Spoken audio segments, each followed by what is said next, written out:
Hello everyone, thank you for watching. I'm doing a timing belt on this 2004 Audi A4.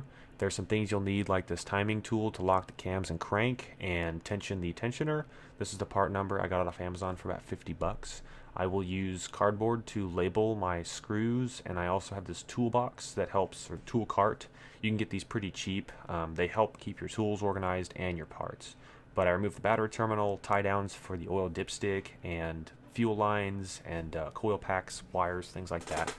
Get them all freed up off the side of the engine, get the coolant reservoir out, and kind of just get space freed up in the engine so you can get to the valve covers. Then from there I work on things like the front bumper.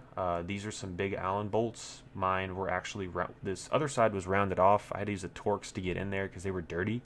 Just be careful not to round them off, because if you strip them, they're pretty annoying. I had to remove the actual bumper strut on this side to get it out, but you have to remove the bumper struts regardless to get the core support out. So I moved things aside like the windshield washer or the headlight sprayers and stuff like that, and I had to remove the AC core from the front of the core, the AC condenser, so that I could get the whole thing out like your AC system would be charged normally. This one was actually empty. But anyway, I get a lot of these wires aside and get it freed up. There's some screws on the side that bolt into the bumper, and then just some screws on the top and the bumper struts. I replaced my serpentine belt while I was in here and my tensioner. But this allows you to get things off the front and get the coolant hose and things like that freed up so that you can get the timing cover off.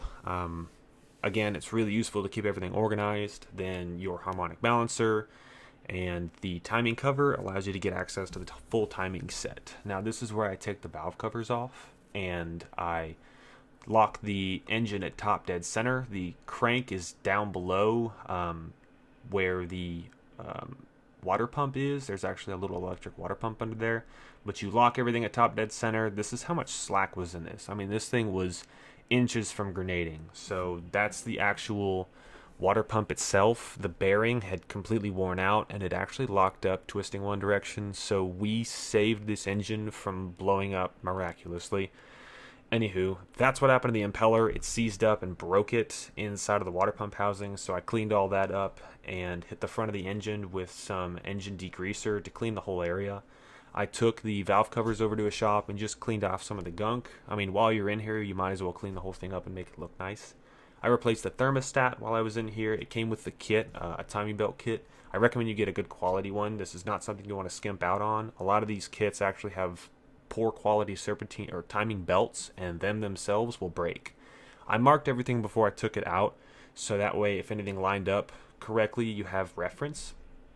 But get it all tensioned up using the tensioning tool and rotate the motor over by hand a few times. If everything still lines up, then clean the gunk out of the cover and clean up the whole area, put it all back together, and new seals and things like that, and it all cleans up nicely. I don't have a video of it running, but I did have to chase an issue with a vacuum leak through the oil fill cap and the PCV valve. But other than that, the tools will be in the description. Thank you for watching, and like and follow for more.